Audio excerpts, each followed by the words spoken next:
Cruise news time. Well, a big cancellation announcement coming from Princess, a tragic story from Alaska, another city trying to limit cruise ships, and I got a call from a doctor today. A lot to talk about. Cruise news. Let's talk about it.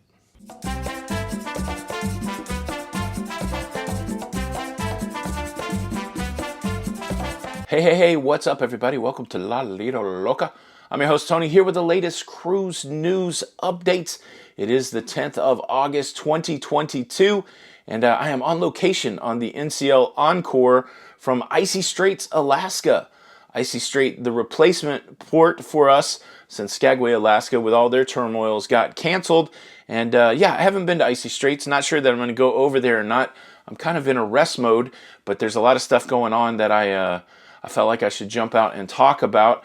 First, let me address yesterday. Folks were saying, "What's wrong with your voice, man?" I blew my voice out like 10 days ago, and I'm trying to recover. So I don't have a cold or anything like that. It's just I really need vocal rest. I really need to be a monk for like 3 days and just sit in silence and contemplate the universe.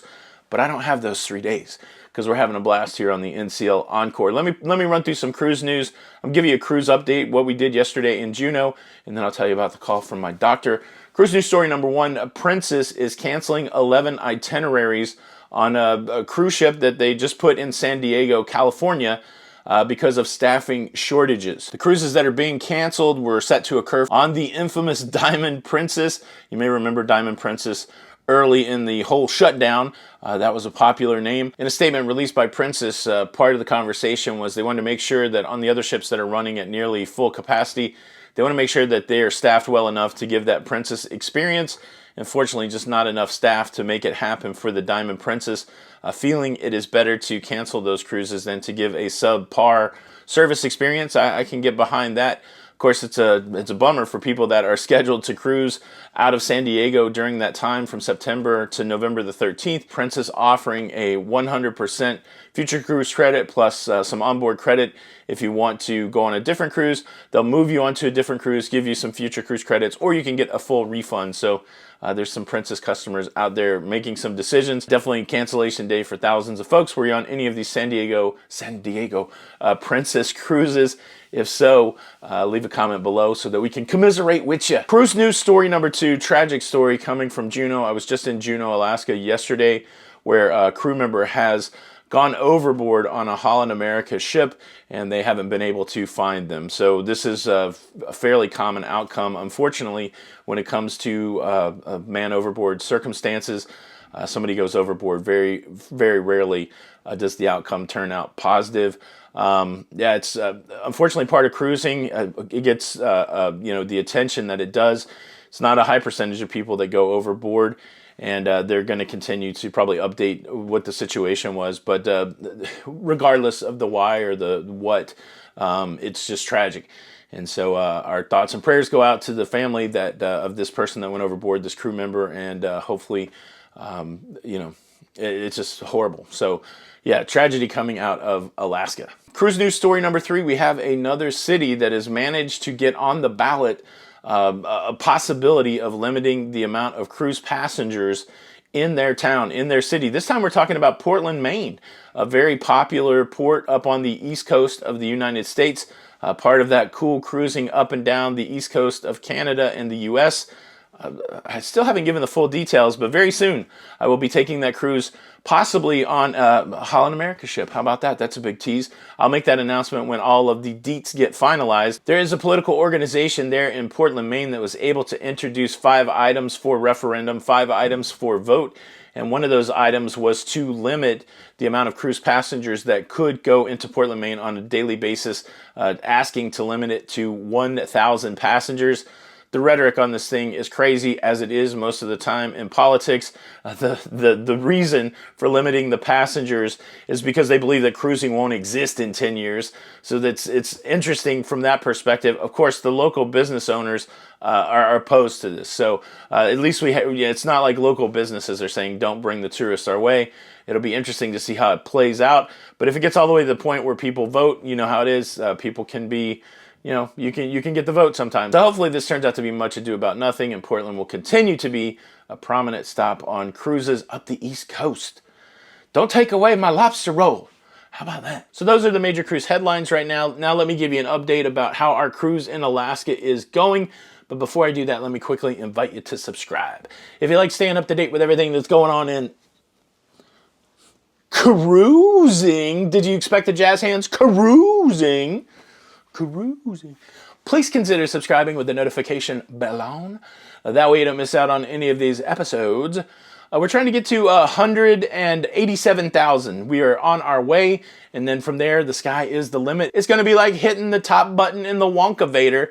Willie ain't going to know where it's going to go. We're going right out the top of the factory. Hey, Grandpa Joe, there's our house. Grandpa Joe, what a lazy dude. Laid in that bed for years drinking soup water when he could dance. Subscribe. That's what I'm trying to say. With the notification bell. That way you don't miss out on these episodes. Oompa Loompa. Thank you in advance. All right, so as I mentioned in the beginning of the show, we are in Alaska. Yesterday, Jenny and I got off the cruise ship and we went to Juneau, and we had a couple really great experiences. First and foremost, when we rolled into Juneau yesterday afternoon, there were already 4 cruise ships there. So when we were there, 5 cruise ships. We had a Princess cruise ship, a Holland America cruise ship, Celebrity cruise ship. The NCL Bliss was there. The Bliss, they bugged out right when we left, and it really kind of opened my mind that with the daylight being so long here in Alaska, I think it's staying daylight till 10 p.m., they're able to do almost 2 full days of excursions. So the Bliss came in early, they did their stuff, and then they bugged out, and then we got into their spot, and we did all of our things. And so it was really cool to see all those ships in Juneau, because when I went last year, there wasn't all those ships in Juneau. It really speaks to really the recovery of cruising here in Alaska. And then we went to the Mendenhall Glacier. We only had about an hour to the glacier, took a bus ride, hour to the glacier, and then we went whale watching. Man, the glacier is amazing. The closer you get, the more fantastical it is to see it. And we had a great time. Jenny really enjoyed looking at the glacier. I wanted to hike to Nugget Falls, but I didn't have enough time to do that. But I did go to a little observation point and get some footage there. It was just amazing, and I continue to advocate that if you've never been to Alaska, you will come here and see things that you've never seen anywhere else. It's pretty amazing. We left the glacier, we jumped back on the bus, we ended up in a little harbor area at Ox Bay, as it were, and we jumped on the St. Nicholas, and we went out and went looking for whales, and the whales that we found were spectacular. We ended up on a gam of 10 to 12 humpback whales who were doing the bubble net feeding process, and it was amazing. We were never really super close. I've got a lot of footage that I need to see if I can crop in, but let me just give you a little bit from a distance just to tease, because I'll show some better footage later. But it was really cool to see in person, to see these whales do the bubble net feeding to breach up, and they did it like 20 times. So it was a really cool whale watching experience. No orca. We did see some bald eagles. They were all lined up at the Rogaine Clinic. The Rogaine Clinic. That's the best joke I got today. My throat still hurts. But yeah, a wonderful time that we're having in Alaska. I don't think we'll get off today, but we go to Ketchikan tomorrow. We're going to go to the Lumberjack Show. So how about that? That's going to be fun. And yeah, let's circle back around. This morning, before I recorded the show, I did get a call from my doctor, and it's good news, everybody. They did so I'm still bruised. People have asked about that. There you go. I'm still bruised from where they did the pathology, the biopsy. Stuck me like 10 or 11 times, and they looked at all that material. They said it's all benign, that there's no reason to take these nodules out, to take the thyroid out. They're going to be ultrasounding it every year to see if it gets any bigger. I mean, it's pretty big, so we got to watch and see if it still, gets any bigger. But a really good report from the doctor. Such a heartfelt thanks to all the prayers that people sent my way, all the positive thoughts, all the good vibes, and thank you. We're still going strong. If I could just get over my hoarseness, but again, I think that's just going to be days of vocal rest. But thank you guys. It meant a lot to see all those. It meant a lot to see all those encouraging words come in. What's weird, which you guys may not know about my story, is my dad got a cancer diagnosis when he was 50 or 51, which I'm 50 or 51. And I guess, I do subscribe to the philosophy. I'm a person of faith, so I am comfortable with the outcome. Let me just say that. But I do, I think I don't worry about things until I have to worry about them. So I wasn't too worried about it, again, because of my faith. But I did have a moment of remembrance, I guess is the best way to say it. At some point, somebody told my dad that he had cancer, and that cancer would take his life within 18 months of him getting that diagnosis. And so there were days, in the midst of all the busyness, there were times where I was sitting there going, man, I wonder what my old man was feeling when he got that word. And so